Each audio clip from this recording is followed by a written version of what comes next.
Hey guys, welcome back to the channel. I'm Relix, and today we're going to talk about the LA Kings, who have just made some big changes to their franchise as far as the past couple days going into the next season for the 2024-25 season. So to start, first of all, again, Stanley Cup playoffs are over. They just ended this past week, a few days ago, rather, I should say. Again, congratulations to the Florida Panthers. But the LA Kings are not obviously taking this off season off, and they're actually doing some stuff to prepare for the next season, including some signings. Obviously, nothing huge so far. I did make a video on the Pierre-Luc Dubois trade, obviously, for Darcy Kemper. Obviously, if you haven't seen that, please go check that out. Otherwise, we got some small signings. Turcotte's back, Thomas is back, things like that. Small things here and there, but we're still waiting to see what the big splash will be. And obviously, come the NHL draft in a couple days, as well as the free agency opening up next week, we'll probably see the Kings make a big move, or acquire a big player, specifically a winger. But we'll see. I haven't really heard too much as far as rumors, but I do know there are talks about some big name players. I'm not going to get into that because that's not what we're here for today. But a lot of big things are changing and coming our way, and today we're going to discuss that. So let's start off with looking at the Legacy Moves Us Forward, the poster that the Kings have posted on their social media sites.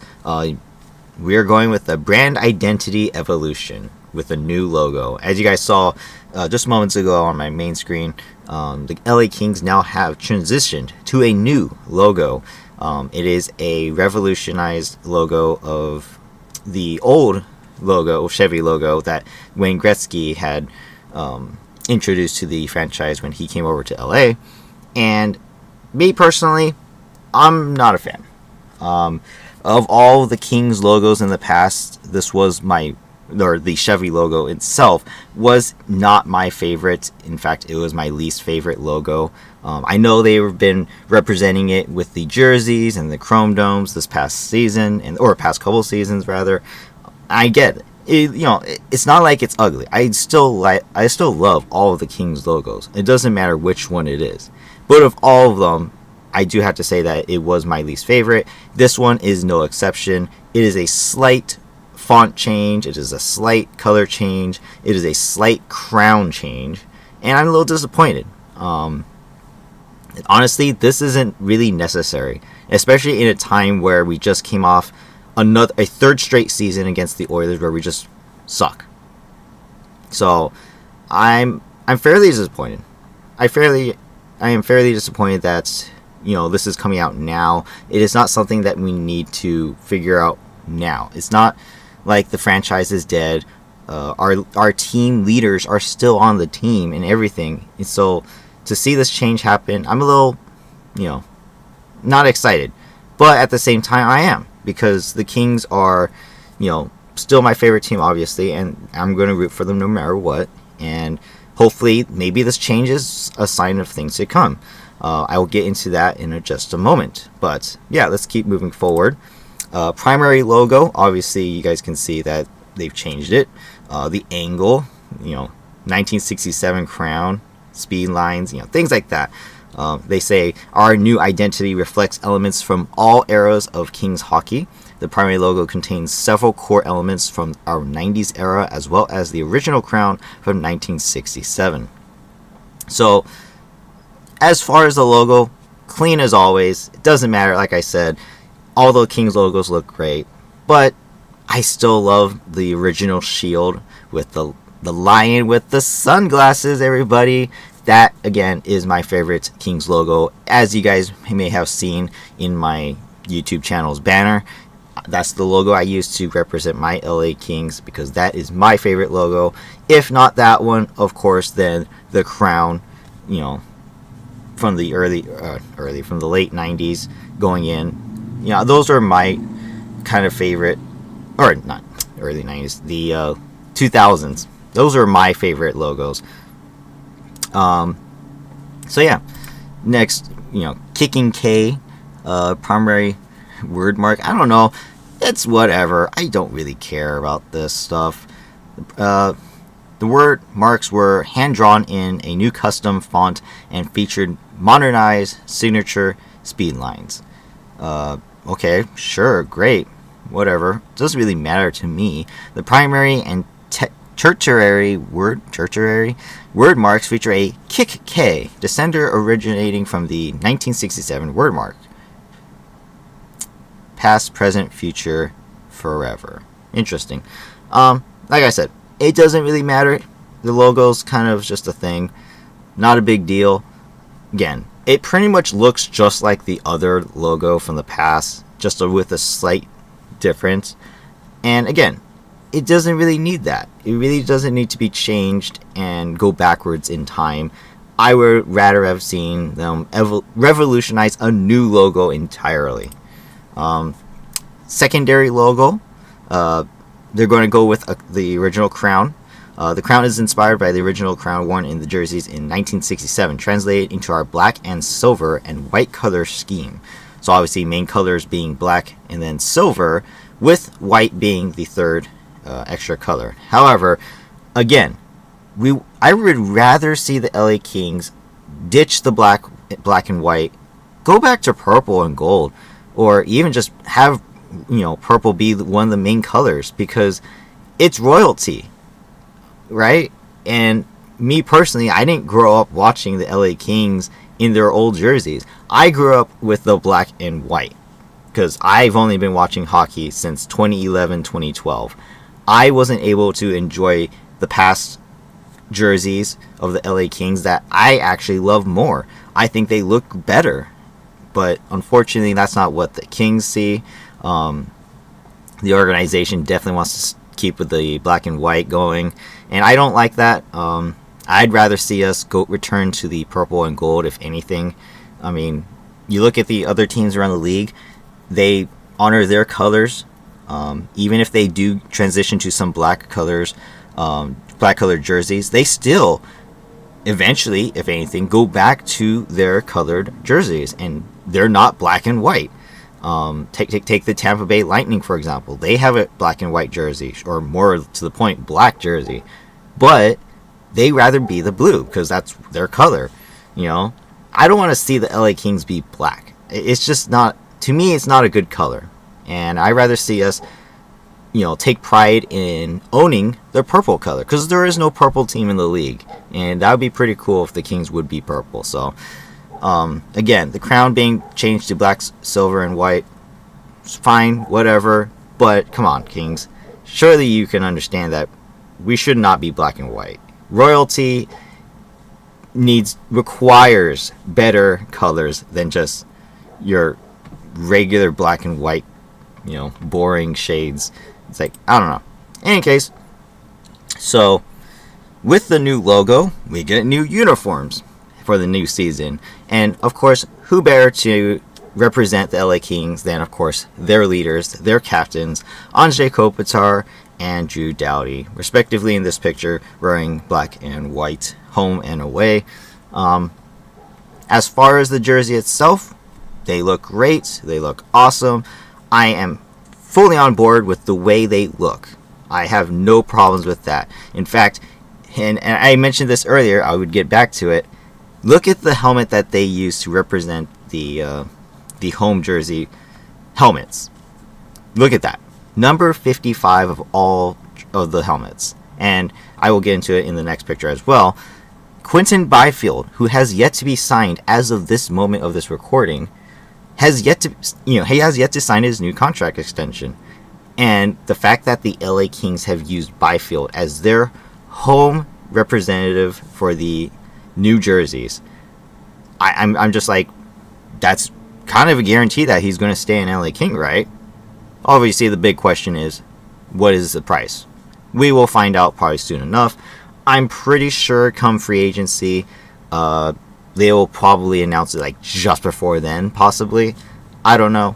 We'll have to wait and find out. In any case, you guys can see the home jersey. It's kind of, or the helmet itself is whatever, black, silver, white. You can't really tell in the helmet itself. But then we move on to the actual jersey uniform, and we can see that there is huge differences compared to last season's or the past seasons. And Byfield is the guy showing off the new uniform, and I am both in love with it as well as I am questioning it. Again, like I said before in this video, why change now? Don't know why, but at the same time, this is a sign of things to come. Byfield being the one to represent it should mean that he's getting a contract with the LA Kings, most likely going to be long term. Question is, how's the price? But I do appreciate that they are using him and not necessarily Kopitar and Doughty, because it's showing that we will probably have more leaders in the room, and hopefully Byfield is one of those guys who will grow into a leadership role, because the LA Kings have put a lot of faith into him, and I want to see him progress in a way that does represent the LA Kings. And I definitely think this past season he showed a lot of promise compared to the past so many seasons. Ever since he joined the LA Kings, I didn't like his play. I hated his style of hockey, except for the fact that he had some of the most amazing passes. If you guys go to my 22-23 season reviews from last summer, you guys will know that I criticized him a lot, very heavily. But he has some of the best passes I've ever seen watching LA Kings hockey, and without a doubt, he still had that this season. In fact, this was his best season by far, and I loved watching him. In fact, throughout literally half the season, if not a little bit more, I considered him our best player on the entire team. And that's something that's huge praise. That's huge praise, honestly. And I watched every game. I study it. I study hockey, and I watch it all the time. Not just the Kings, but every other team as well whenever I get the chance. And watching Byfield play, he was one of the best for sure. May not have scored a lot, which hopefully he improves upon, because as one of our star players going into the future, he needs to score more goals. But I do appreciate all of his defensive efforts as well as his offensive efforts. So hopefully that will transition to the team's vision going forward. And then of course we look at the away jerseys. Obviously Philip Deneau being the second alternate captain, third on the team. He's representing the away jerseys, and again, it just goes to show that he is here and a part of the team, part of the leadership core going forward into the future. Again, I was heavy on criticism on his gameplay as well towards the end of the season, but at the same time, I do respect his leadership. I do respect him as a player, and I can't wait to see if he can step up his game just a little bit and help the Kings go into the playoffs next season as well. Again, looking at the jerseys, the away jerseys, the opposite of the Blacks, looks great, looks clean. I like seeing it, but again, was it necessary to change? Not really, but either way, they look good. The jerseys look good. The helmets look good.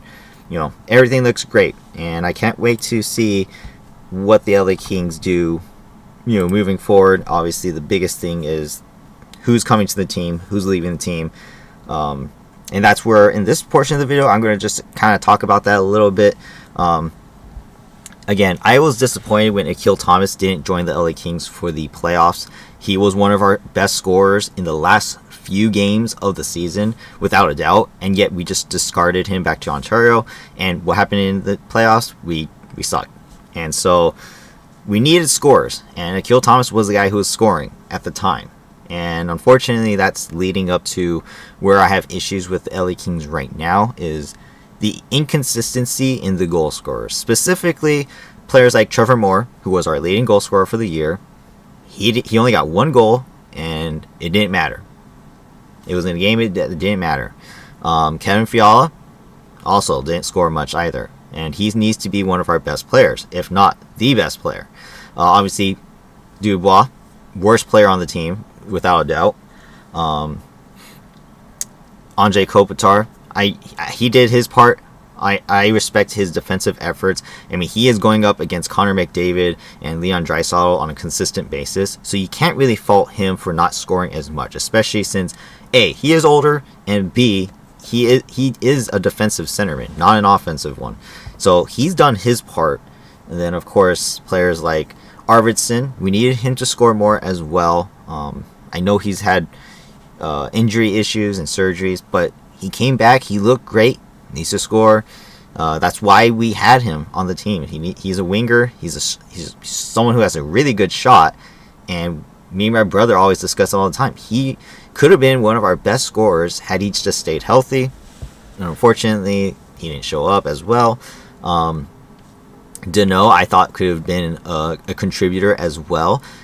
Stick to what he's good at, which is front net presence. Most of his goals since coming to LA have been scored in front of the net, picking up rebounds, deflections, tips, anything like, in front of the net. That's what Danault is good at. But when you have him shooting from far away or just passing it off, it just doesn't work. And that's where I'm like, the concern is going forward. Who are the forwards going to be in the future? Obviously, we signed again Turcotte. I always thought he was like a pushover type player. In my opinion. I mean, I've never seen it. He's supposed to be a good playmaker, but I've never seen the talent there. And whenever he's with the Kings, he gets hit once, he's injured. He's out. I mean, the last injury was a shoulder injury. He got crunched into the boards ever so slightly, and he was out. Like, it didn't even look that serious, to be honest. And yet, he's very frail. I don't think he's going to work out. And again, for 3 years now, he got a contract extension for 3 more years at league minimum. I'm happy that it's cheap. But should the LA Kings play him? I don't think so. He could just play in Ontario, or he could just be part of a deal going forward. I don't know. Players like Iafallo and Velarde, those are the players that the LA Kings needed to keep. Those are the guys who are contributing not just offensively, but on the power play, the PK. They can play up and down the ice.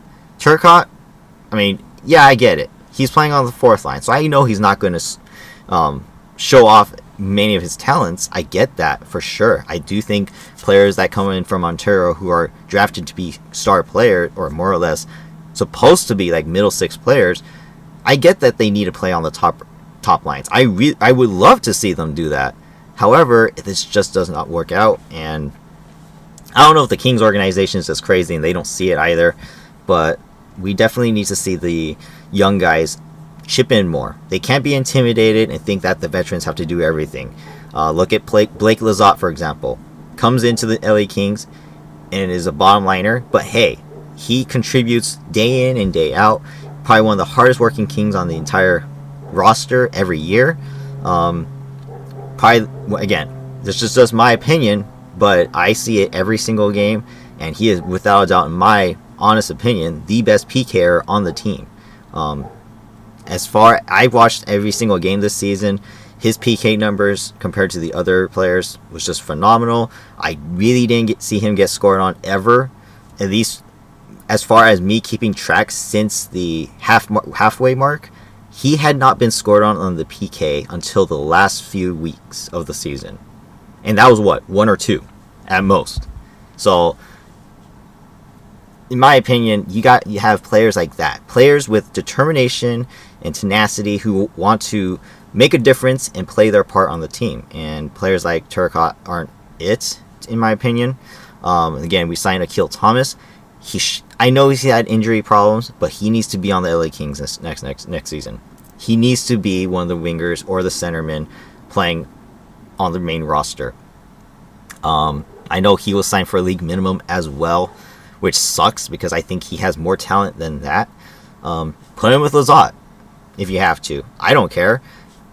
Lizzie needs better players who can, operate with his forecheck. When Lizotte played with Anze Kopitar and Quinton Byfield on the first line, I think it was on 2 different occasions, 2 different games, that Lizzie moved up to the top line with Kopi and Byfield. He contributed, whether if it was a point or it was a great defensive effort that actually transitioned into the next play, which led to a goal. He was able to make plays and contribute on the offense. And you guys can fact check me if you want. I will go over it in my player reviews for Lizotte later, the exact date. But there is one that I'm just like, he needs to play on the top lines, if anything, at times. If the Kings are suffering and they're losing, shaking things up, Lizzie, Kopi, and Byfield. I loved it. Byfield and Lizzie doing the forechecking and the defensive efforts along the walls. I enjoyed it so much. But, you know, I was disappointed in Kempe's play all year long until the end when he really started to score. And he needs to step up. He needs to man up a little bit and do more forecheck and defense. And I think that's why I enjoy Lizzie and Byfield so much, because they were able to do that. But yeah, players like Lewis too. I get it, he's older, but you know, I enjoyed watching him do some defensive efforts as well. PK, again, as Lizotte's partner, he was phenomenal as well. But again, needs to chip in a little bit more. Secondary scoring needs to chip in a little bit more as well. Defensemen need to step in as well. So I know I'm rambling on about, you know, the stats and the players, but I just want to say, like, you know, going forward, this is all talking about the future, and the logo is not the only thing changing. The team itself is changing, and I want to see specifically the D core change. We need to see what happens with the D. I don't think Andreas Englund is signed, if I'm correct, to another year. So there's a left D spot open. Matt Roy has not been signed, and I don't think the LA Kings are intending to sign him again. And I personally don't hope I hope he doesn't return.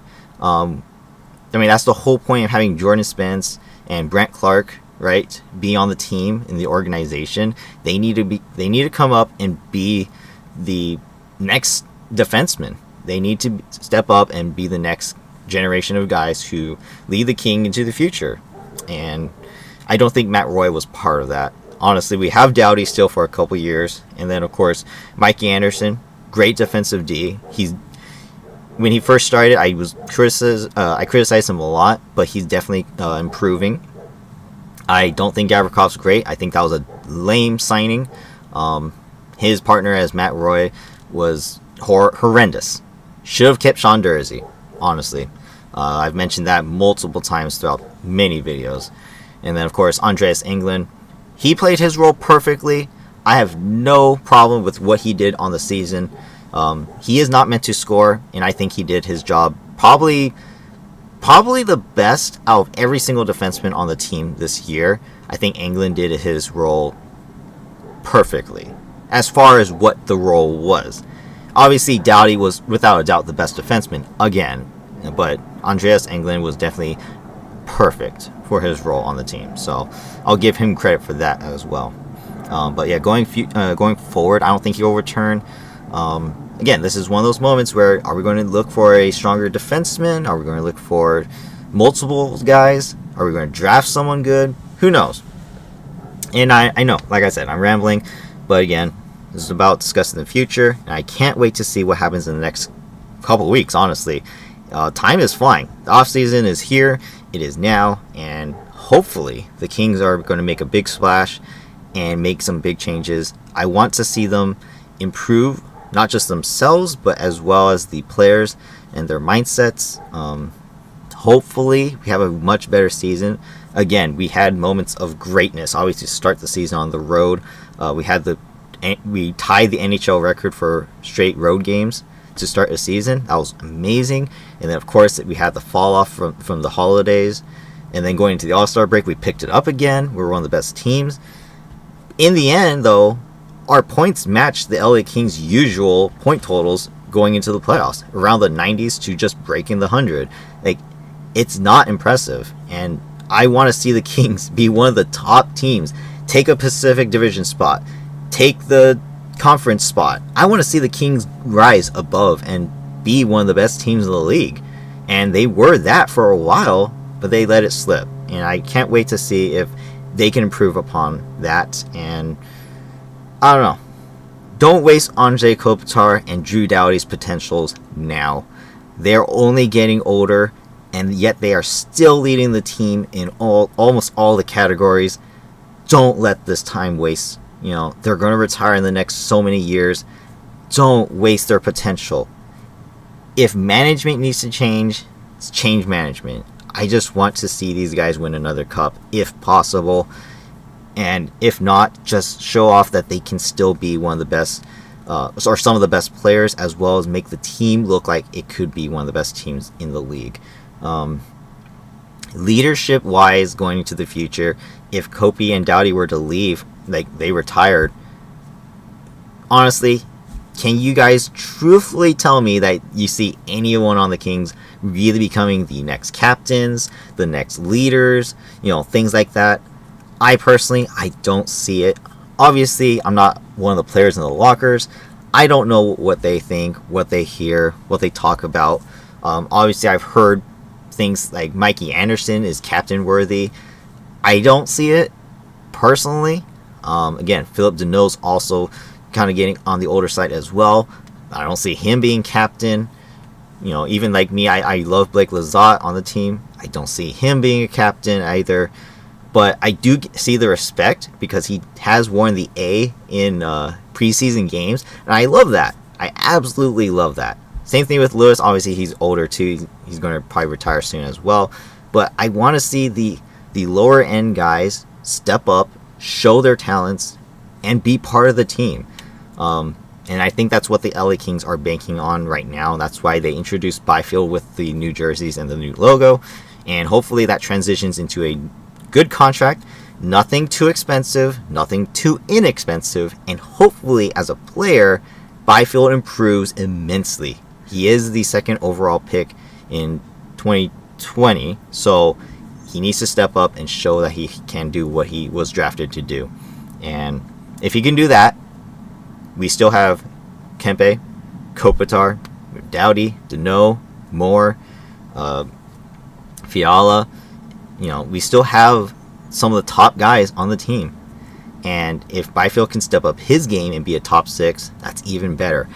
I really thought going into the season, with Dubois, I was hoping that we would have literally solid 4 straight lines.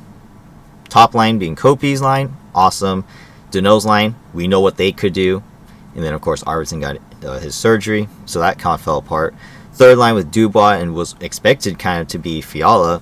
Would have been an amazing duo. Wasn't. And then, of course, Lizotte on the fourth line. And thank you, again, Jim Fox, Jared Stoll. Thank you for always recognizing Lizotte's talents. Always mentioned by those guys. That, whereas everyone else in the league always says top 3 lines, top 3 centers. Lizotte was always there for them.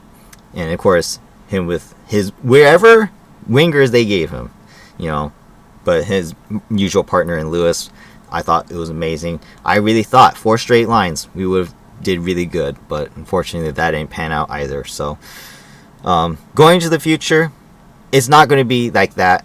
I don't see it that way, unless Byfield centers one line is just amazing. I don't see it though. So hopefully we see something happen in the next couple weeks. But anyways, I've rambled on long enough. Thank you guys for watching. I hope you guys enjoyed this little breakdown of my opinions and thoughts on the new logo, the new look, and of course some of the players. If you enjoyed this, hit the like button, comment down below what you guys thought. Do you guys agree? Do you guys disagree with what I had to say today? I want to hear your guys' opinions, specifically the LA Kings fans, because again, this is this change is because the Kings want to change something for us. They want to impress us and show that we are still relevant and we are going to make big changes and be able to contend for a Stanley Cup. Let me know what you guys think of the changes as well. And of course, subscribe to the channel if you haven't already. Keep up to date with any other Kings content as well. I know I haven't been exactly on top of it, but I will be trying to stay relevant on the Kings news whenever possible. But pretty much, I don't see too much happening in the next couple days, leading into the draft. But when free agency opens, I will probably expect the Kings to do something right there and then. If not, probably talk about some good trades. So until then, hope you guys have a great day, and I will see you guys in the next video. Bye bye.